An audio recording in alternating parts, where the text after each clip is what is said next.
Kan jy dit hoor, soos die branders breek van Victoria Bay tot in Gouritsmond? Kan jy dit sien soos die son opkom en skyn oor die Outeniqua berge?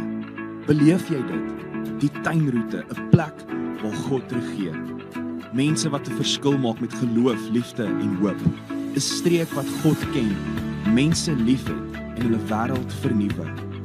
Habakuk 2 vers 14 sê, die aarde sal gevul word met die kennis van die heerlikheid van die Here, soos die waters die seebodem bedek. Welkom by Doxydeo Tuinroete.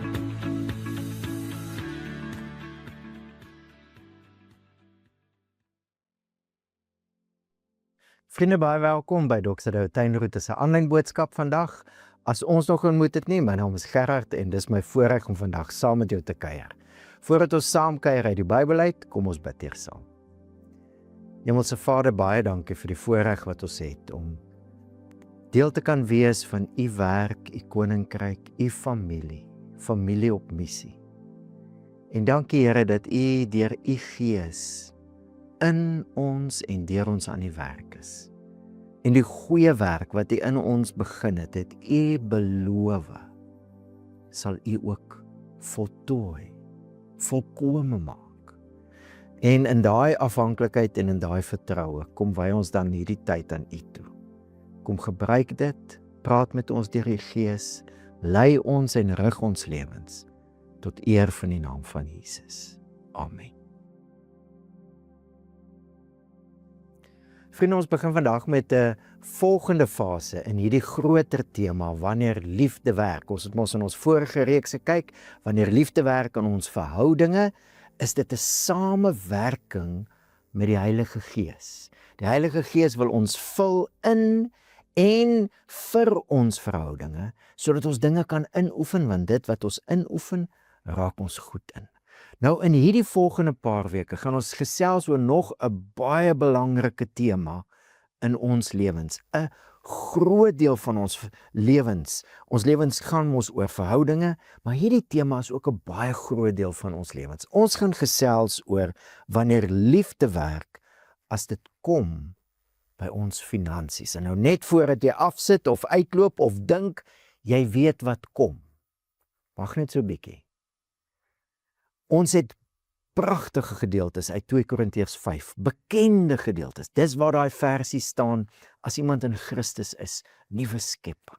Bekende gedeeltes oor die werking van die Heilige Gees, wat ons transformeer, ons word verander van heerlikheid tot heerlikheid. Gedeeltes wat gaan oor ons wat nou die tempel van God is deur sy Gees. Wonderlike waarhede oor Jesus, oor God self, oor die Heilige Gees en oor ons en oor die wêreld. Nuwe skepping, wonderlike waarhede. Die hele brief bestaan uit 13 hoofstukke. 2 hele hoofstukke word gewy aan 'n finansiële aangeleentheid. So dis baie belangrik. Ons sien al van hierdie finansiële aangeleentheid in die eerste brief aan die Korintiërs. 1 Korintiërs 16 word al van hierdie saak gepraat. Maar daar het mos nou 'n verhoudingsbreuk gekom tussen Paulus en die Korintiërs gemeente en die saak het eintlik tot stilstand gekom. En langer as 'n jaar later, toe die gemeente se verhouding nou met Paulus herstel is, hulle het hulle self weer verbind aan Paulus, toe kan Paulus hierdie saak verder vat. Dit waarvan ons lees in 2 Korintiërs 8 en 9. En ek wil vandag saam met jou, as 'n inleiding vir hierdie fase, hierdie seisoen waaroor ons gaan gesels oor wanneer liefde werk in ons finansies, wil ek saam met jou probeer om die stukke van die storie wat agter hierdie hoofstukke is, om dit bymekaar te sit. So ek wil jou uitnooi. Ek weet nie van jou nie, maar baie van ons word geïnspireer deur stories. En veral as dit nou nog 'n ware verhaal is ook, nê. Ek wil jou uitnooi, terwyl ons gesels oor die storie van die Korintiërs gemeente en hulle finansies, en ook ander gemeentes, jy gaan sien in die gedeelte, om jou hart oop te maak vir dit wat die Heilige Gees ons wil leer oor wanneer liefde werk, ook wat ons finansies betref. Stories is mos inspirerend en lerend op dieselfde tyd. En ek gaan 'n paar punte uitlig, terwyl ons vandag die storie so bietjie, die puzzelstukkie so bietjie aan mekaar probeer sit, gaan ek 'n paar punte uitlig, maar ek wil jou hart ek wil jou uitnooi om jou hart oop te maak, want hierdie storie is so ryk. Ek dink daar is soveel meer wat die Gees ons wil leer en inspireer voor, wanneer dit kom by wanneer liefde werk in ons finansies. So ons lees 'n kort gedeelte uit 2 Korintiërs 9 uit, en dan gesels ons oor die storie agter hierdie skrifgedeeltes. 2 Korintiërs 9 vers 1. Eintlik is dit vir my onnodig om aan julle oor die dienslewering aan die heiliges te skryf. Want ek ken julle bereidwilligheid, waarmee ek ook oor julle by die Macedoniërs spog, dat Agaia al sedert 'n jaar gelede gereed is, en dat julle ywer die meeste van hulle aangespoor het. Net gou vinnig, die Macedoniërs, dis die provinsie in die Romeinse Ryk, waar die gemeentes Filippi en Thessalonika onder andere was. Agaia is die provinsie waar die Korinte gemeente was. Paulus het met 'n projek begin, en hy noem dit dienslewering aan die heiliges. Waaroor gaan die projek? In 1 Korintiërs 16 kom ons al agter dat die heiliges van wie hy praat, die gemeente in Judea is. Judea is nou die suidelike deel van die ou Israel, daar waar die 2 stamme oorgebly het. Judea, dis waar die woordjie Jode vandaan kom, mense wat hulle herkoms terug kan vat na daai area toe, hulle daar gebly, die Jode. En daar is mos Jerusalem, dis waar kerk begin het met die uitstorting van die Heilige Gees, en daai gemeente is in nood. En wat Paulus hier skryf is, hy het die Agaia, die gemeente van Korinte in daai provinsie gebruik om te spog by die Macedoniër gemeente en hulle aan te spoor om deel te neem aan hierdie projek om die gemeente in Judea te ondersteun. Nou dis baie interessant. Ons lees al in Handelinge 11 dat die gemeente in Judea in die nood was. Daar het 'n profeet gekom en gesê daar kom groot hongersnood, en baie interessant. Vriende, hoor gou, die mense vra nie, hoekom gebeur dit? Wat is dit nou die wil van die Here, of word mense gestraf, of het mense iets verkeerd? Hulle vra nie die vrae wat ons gewoonlik vra wanneer dinge verkeerd loop nie, wanneer dinge sleg gaan. Nee, hoor wat vra hulle? Hulle vra, hoe kan ons help? Wie sal ons stuur? En hulle het daai tyd al Handelinge 11 vir Paulus en Barnabas gestuur met 'n som geld om daai gemeente te ondersteun. Nou is dit 'n hele paar jaar later en daar's nog steeds nood, en miskien toe Paulus die eerste keer in Jerusalem was om die gemeente te ondersteun met 'n som geld, is die saadjie van hierdie projek al gebore. Paulus is besig, en dis waaroor hierdie 2 hoofstukke gaan, om fondse in te samel. By die gemeentes in Macedonië en by Korintiërs gemeente. Hy begin met daai projek, dit het nou lank stil gestaan, en nou dat die verhouding begin herstel tussen Paulus en die gemeente in Korinte, nou hervat hy weer daai projek. Baie interessant, hy skryf in Romeine 15 en 16, in Romeine 15 skryf hy oor hierdie projek. Nee, ek dink is Romeine 16, ek gaan fact check my. Skryf hy oor hierdie projek van 'n fondsinsameling van Macedoniërs en Agaia vir die gemeente in Judea. So dit was vir hom 'n baie, baie belangrike ding, dat hierdie gemeentes wat uit Jode en nie-Jode bestaan, meestal nie-Jode, die gemeente van Jode in Jerusalem in Judea moet ondersteun. Ons weet nou dis 'n fondsinsameling, maar nie een keer in die 2 hoofstukke gebruik Paulus die woordjie vir geld nie. As baie Griekse woorde vir geld. Hy gebruik nie een keer een van daai woorde. Hoekom nie? Hoekom dink jy doen hy dit nie? Baie interessant. Ons kom agter uit Paulus se ander goed wat hy skryf. Hy is sensitief vir hierdie onderwerp oor kerk en geld. Daar was al in sy tyd, en hy skryf dit in van sy briewe, in sy tyd mense wat handel gedryf het, hulle self verryk het uit die verkondiging van die evangelie. en hy's sensitief. Maar ek dink nie dit is die enigste rede hoekom Paulus nie die woordjie geld gebruik nie. Dink is eintlik 'n groter rede. Vir Paulus gaan geld nie oor geld nie. Wanneer geld oor geld begin gaan, Jesus het dit baie duidelik gemaak, dan word geld 'n afgod. En vir Paulus gaan alles oor Jesus. Daar's iets groter, daar's iets belangriker. Hy gaan nie toelaat dat ander mense se wanpraktyke, dat hulle handel dryf met die woord van die Here. Hy gaan nie toelaat dat dit wegvat van wat geld kan en bedoel was om te wees. Nee, hy gaan mense help om te ontdek waaroor geld eintlik gaan. Geld gaan nie oor geld nie. Die klem is nie eens op geld as dit gaan oor 'n fondsinsameling. Baie interessant. As Paulus nou die gedeelte in die brief begin, hier's hoe hy dit begin. En dwars deur die 2 hoofstukke, 10 keer gebruik hy die woordjie genade. Hier's hoe hy dit begin.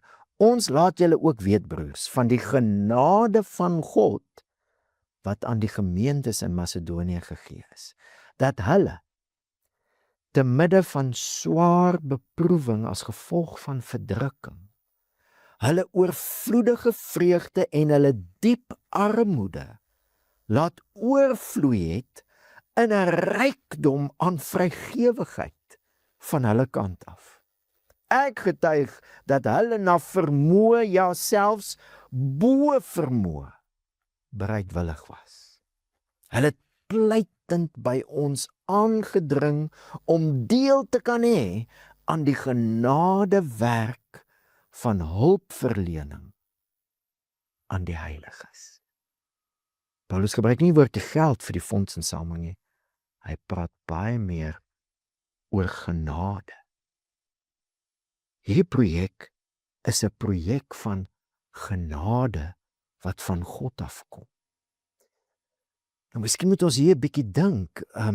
Paulus gebruik die woord genade vir baie meer as wat ons gewoond is aan.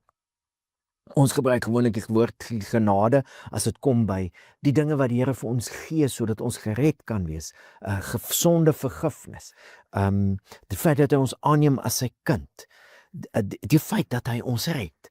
Ons gebruik meeste van die tyd genade net vir dit. Maar vriende, die hele nuwe lewe wat God vir ons in Christus skenk, is nie net genade wat ons dit skenk nie. Hierdie lewe werk deur genade. God is aan die werk. En dis wat Paulus hier sien. God is aan die werk. Ons net een verklaring dat hierdie mense wat so arm is, en hulle armoede kan te doen hê met die feit dat hulle beproef word en verdruk word. Onthou, die enigste plek in die wêreld van daai tyd waar Christendom gewettig was Korinthe. Hierdie provinsie in Macedonië, die gemeentes kry swaar, word verdruk. Miskien het hulle werke verloor omdat hulle in Jesus glo. Miskien is hulle uit hulle familie erfdeel uit en erfporsies en huise uitgesmy. Miskien is hulle armoede 'n direkte gevolg van hulle geloof in Jesus.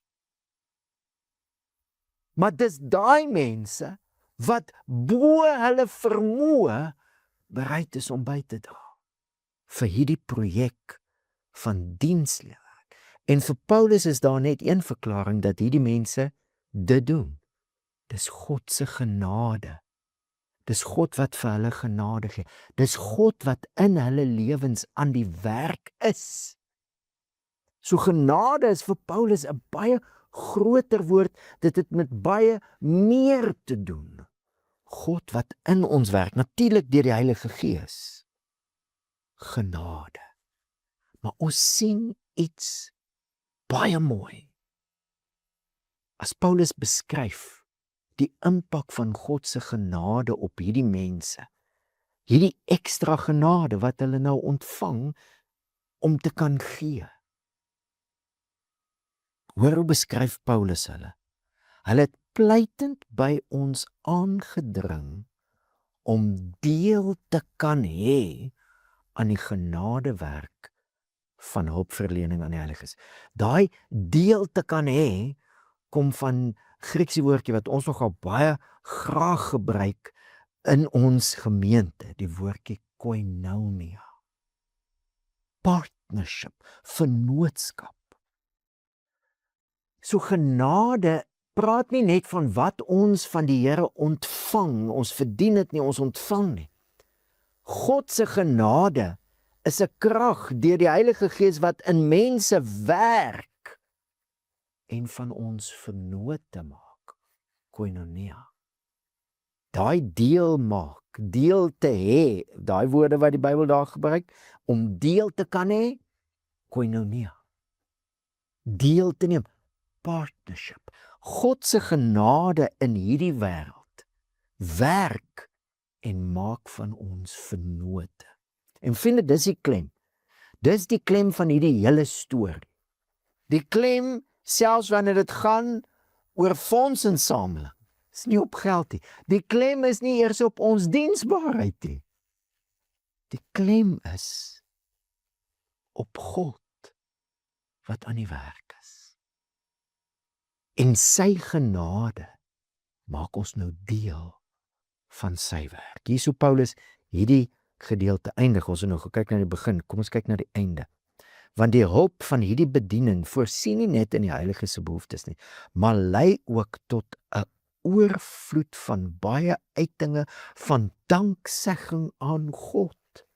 Op grond van die bewys wat deur hierdie diensbetoning gelewer word, verheerlik hulle God oor julle gehoorsaamheid aan die belydenis van die evangelie van Christus.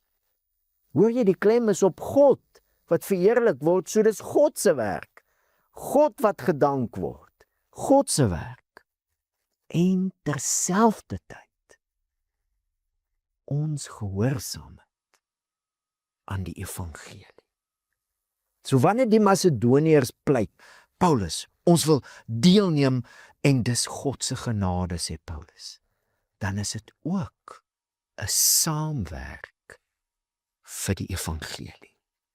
Finansies word 'n manier waarop ons die genade van God nog meer leer ken, deurdat finansies 'n manier word wat ons saam met die Here werk ter wille van die evangelie. En dit is genade. En vriende, as ons daai prentjie het, God se genade, die evangelie, mense wat vennote word, dis wat ons hier sien, dan kry ons 'n dieper kykie in die storie. Evangelie, goeie nuus. In Paulus se wêreld, goeie nuus. Wat is die goeie nuus? Daar het 'n nuwe heerskappy begin. God se heerskappy het na hierdie wêreld toe gekom deur Jesus, die Christus. In daardie wêreld waar die Romeinse ryk oor die grootste gedeelte van die bekende wêreld geheers het, was daar nou 'n aankondiging wat aardskuddend was. Daar's 'n nuwe heerskappy. En ek wil jou gou uitnooi 'n bietjie hier in die storie in te kyk.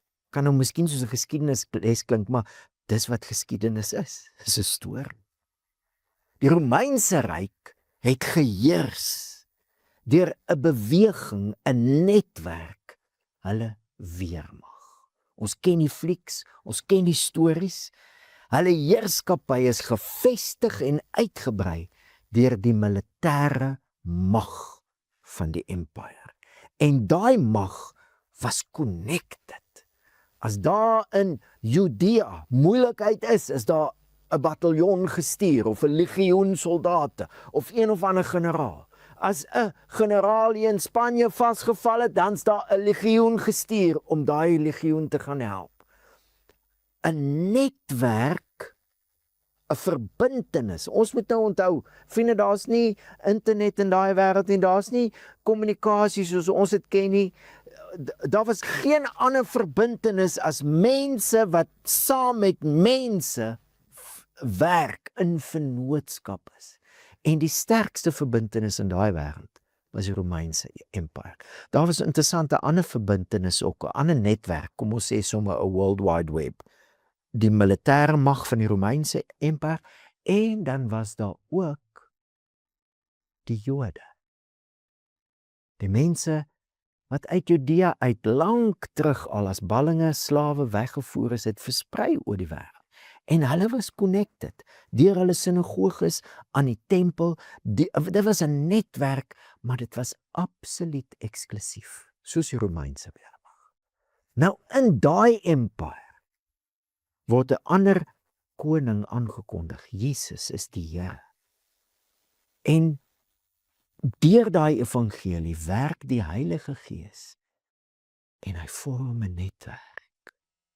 Die liggaam van Christus. Die ekklesias, die gemeentes. Gemeente daar, gemeente daar, gemeente daar. Iets wat in die gemeentes is, wat nêrens anders was nie. Dit is nie eksklusief. Jy sien mense wat vir mekaar van tevore gehaat het, wat nou soos een familie lewe. Jode en Grieke. Op die beste het hulle mekaar wantrou, gewoonlik mekaar gehaat. Nou in een familie. Baase en slawe, nou saam in 'n vennootskap. Saam gee hulle. Was nog nooit so iets in die wêreld nie. 'n World Wide Web, 'n verbintenis, 'n netwerk. En dit is Paulus se passie, se lewensdoel, se opgewondenheid. Wanneer hy sien hoe mense selfs met geld diens betoon aan ander mense wat van tevore gehaat is, dan besef hy, hierdie is die duidelikste aankondiging dat daar 'n nuwe koninkryk is. Die koningskap van Jesus Christus, die koninkryk van God, wat deur hierdie netwerk, die liggaam van Christus, die ekklesias, uitgebeeld word. Dis Paulus se passie. Gaan nie oor geld nie, gaan nie oor fondsinsameling. Natuurlik gaan dit om mense te help, want dis die tipe koning wat Jesus is. Natuurlik. Hy's 'n koning wat omgee. Hy's soos 'n herder vir skape.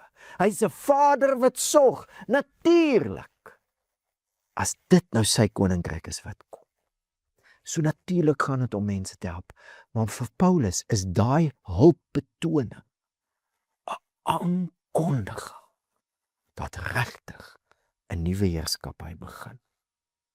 En Paulus se grootste motivering en aanmoediging in hierdie hele projek van fondsinsameling sê in vers 9, want julle ken die genade van ons Here Jesus Christus, dat hy wat ryk was, ter wille van julle arm geword het.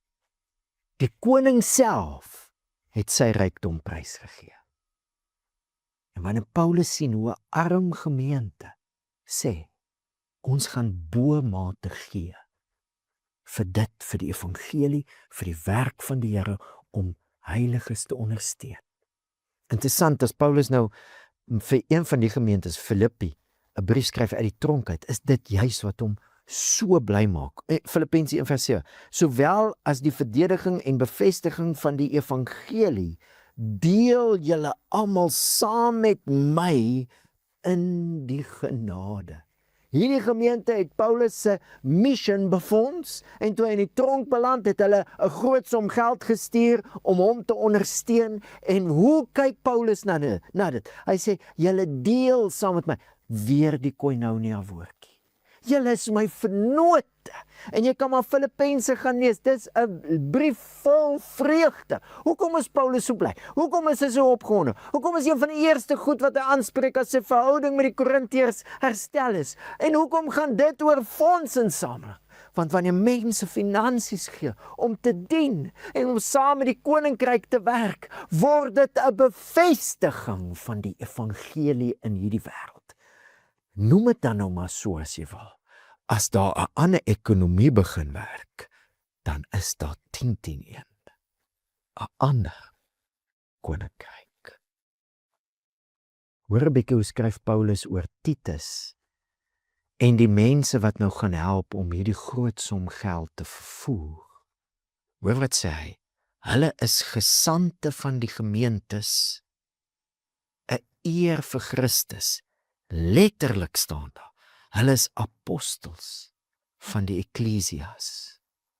God se gemeentes, God se uitgeroepenes wat sy koninkryk verteenwoordig. En dan staan daar heerlikheid van Christus. Hierdie mense, die heerlikheid van Christus. Geld gaan nie oor geld nie. Selfs die fondsinsameling gaan nie oor die fondse nie. Dit gaan oor die heerlikheid. Met ander woorde, die heerskappy en die teenwoordigheid van Christus.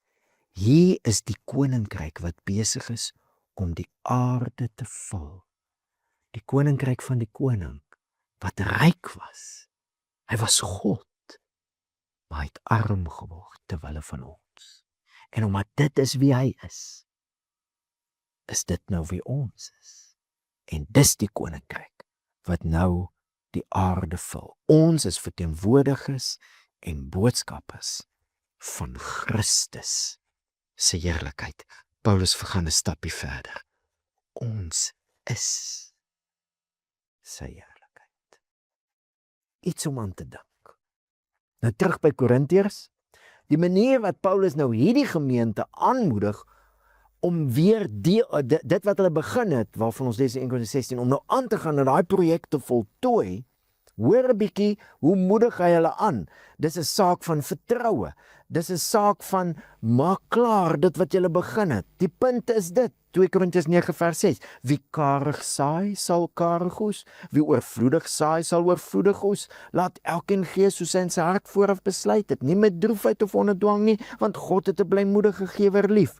En God is magtig om alle genade oorvloedig vir julle te laat wees, sodat julle altyd in elke opsig selfversorgend kan wees en oorvloedig kan bydra tot elke goeie werk. So in hierdie fondsinsameling projek is dit God wat voorsien. Dit is sy genade wat aan die werk is. En hy voorsien soveel dinge. Hy voorsien die finansies, hy voorsien die geleentheid dat ons saam met hom werk. Hy is deur sy gees in ons aan die werk. Dit gaan alles oor sy genade. En dis Paulus se pleidooi by hierdie mense. Vertrou God. Vertrou God en neem deel aan hierdie projek. Dit wat jy begin het, voltooi dit. En onthou, as jy karig saai, sal jy karig oes. As jy oorvloedig saai, sal jy oorvloedig oes. As jy saam met die Here werk, besef dit. Die Here werk ook saam met jou. En vriende, is so mooi hoe hy hulle motiveer. Hy sê, soos julle nou van alles oorvloed het. Geloof, welsprekendheid, kennis, alle ywer en die liefde wat deur ons toedoen onder julle is. Al hierdie dinge, God se genade het al soveel vir julle gegee. Hoekom dan nou nie deelneem ook aan hierdie aspek van God se genade? Sorg dat julle ook in hierdie genadewerk oorvloedig is. So Paulus motiveer hierdie gemeente om die projek wat hulle klaar begin het, dat nou tot 'n stilstand kom, om dit nou te voltooi. Sodat saam met hierdie bedrag van die armer gemeentes, hulle bedrag gesit kan word. En Korinthe gemeente was 'n ryk gemeente. Was 'n welgestelde stad. 10:10 in Paulus se gedagtes is, dit wat die Korinthe gemeente kan gee, en hy vertrou gaan gee, gaan dit juist die moeite werd maak. Dat hierdie mense wat nou hierdie som geld na Judea toe gaan vat, en hulle lewens kan waag. En dit gaan regtig 'n verskil maak, daar waar daai geld aangewend word om mense te ondersteun. Wat vir my ook 'n ander punt uitlig, die genade van God wat werk, mense wat koinonia, medewerkers word, vennote word deur die finansies, dis nie 'n emosionele opsweep nie. Nee. Dis 'n regtig 'n beplande gee. Ons lees in 1 Korintiërs 16 al daarvan, dat die gemeentes op die eerste dag van die week, elke eerste dag van die week geld weggesit het vir die projek. So dit was beplan. Nou word daar mense, en dit is interessant, ons lees nie hulle name nie. 2 manne wat genoem word, dat nou hierdie geld gaan vervoer, ons weet nie wie hulle is nie. Wel, dit gaan nooit oor ons name, wanneer dit gaan oor God se werk en finansies nie, asseblief nie, né? Maar ek dink een van die redes hoekom Paulus nie hulle name noem nie, is dit gaan 'n geweldige gevaarlike projek wees. Hulle moet liewers anoniem bly. Want vriende, daar's nie EFT nie, né? Daar's nie sulke goed nie. So hoe gaan hierdie groot som geld nou in Judea aankom? Hulle gaan moet omsit in muntstukke, miskien talente van silwer of goud, en dit gaan om die ouens se lywe moet vasgebind word seker. En dan gaan hulle moet fisies stap en seil en ek weet nie wat alles nie tot in Judea. So dit was 'n lewensgevaarlike ding. Hierdie was nie 'n emosionele opsweping nie. Hierdie was beplan oor tydperk om deel te neem. Dit was soos om te budget vir jou deelname aan die werk van die Here.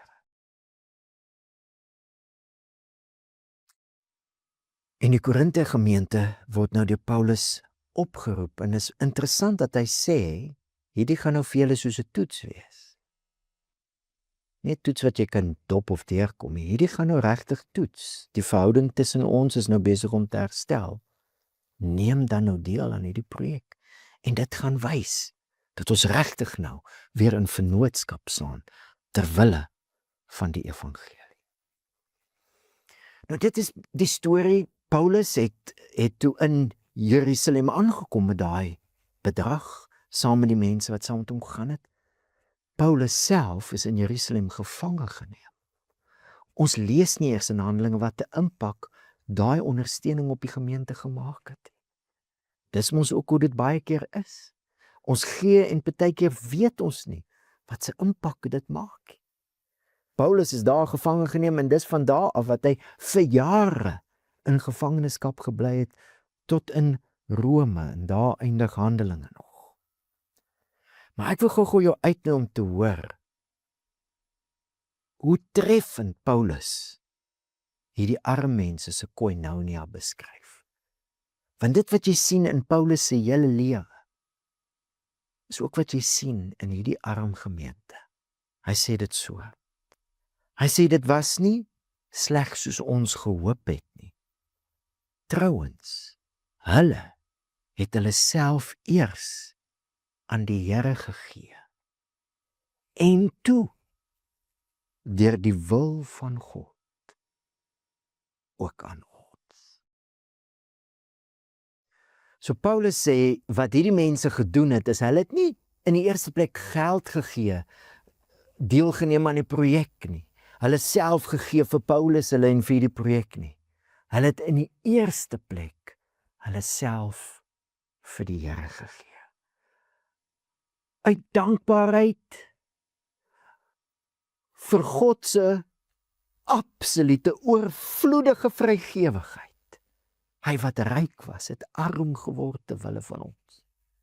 Het hierdie mense in die eerste plek hulle self totaal en al aan die Here gegee. En toe het hulle deelgeneem. En vind hier kom ons by die hart van dit uit. Dit gaan oor die hart. God het nie ons geld nodig nie. En om geld te gee, kan nooit 'n plaasvervanger wees in ons lewens vir om onsself vir die Here te gee nie. Want dan gaan ons nie sy genade ken, soos hy wil hê ons moet dit ken nie. Ons gaan nooit geld kan gee en dink, ok, nou kan ek aangaan met my lewe nie. Dit gaan nie werk nie. Dit gaan nie ons bring by God wat ons harte verander nie. God het nie ons geld nodig nie, hy is agter ons harte aan. En dis wat die mense gedoen het. Dis wat Paulus by hulle sien. Hulle het hulle self eers heeltemal vir die Here gegee. En toe het hulle deelgeneem aan hierdie projek. En vriende, dis wat ons in hierdie reeks gaan doen. Ons gaan kyk na hoe lyk dit in die detail. Hoe werk ek saam met die Heilige Gees, saam met God se genade? Hoe is ek in die koinonia in? Ek bedoel, ek is klaar in Christus, maar hoe leef ek in hierdie koinonia ook wat my finansies betref? Maar ek wil jou uitnooi om hierdie week te oorweeg. Weeg dit oor. Moenie begin by geld gee. Begin net weer deur jouself vir die Here te gee. Dis aanhoudend. Paulus skryf in Romeine 12, stel julle liggame, jou hele self, gee dit, stel dit, die heeltyd tot die Here se beskikking. Hoekom? Uit dankbaarheid vir sy. Hoe sê Paulus aan die einde van hierdie hoofstukke, aan God die dank vir sy onuitspreeklike, onbeskryflike gawe. Gee jouself, hier aan die begin van hierdie seisoen wat ons gaan gesels oor ons finansies, gee net weer jou hele self aan die Here uit dankbaarheid. Maak jou hart oop. Ons lewe in 'n wêreld wat baie harte van mense geshape het met die middelpunt van finansies. Dit kan vrees wees, dit kan gierigheid wees, dit kan 'n klomp goed wees, maar die middelpunt is geld is die doel. En nou roep die Here ons. Hy roep ons om onsself vir hom te gee, sodat hy ons harte anders kan vorm. Sodat ons harte 'n weerspieëling kan wees van sy oorvloedige vrygewigheid. Sodat hierdie wêreld kan weet, as daar 'n ander ekonomie is daar 10 teen 1, 'n ander koning. Oorweeg dit hierdie week, bid daaroor, stel jou hart oop vir die Heilige Gees. God wil nie iets van ons hê nie, hy wil iets vir ons hê. Hy wil hê ons moet hierdie genade ken. Het gaan nie oor geld. Het gaan oor die koinonia van God se genade wat nou deur die Heilige Gees saam met ons werk. En finansies word een van die maniere wat ons daai koinonia uitleef. Die Here seën jou terwyl jy hierdie saak ook in jou lewe oorweeg, en dan sien ek uit dat ons volgende week en die paar weke wat so kom saam kuier. Hoe lyk dit prakties in die praktyk? Kom ons ontvang die seën van die Here. Die genade van ons Here Jesus Christus en die liefde van God en die koinonia van die Heilige Gees bly by julle.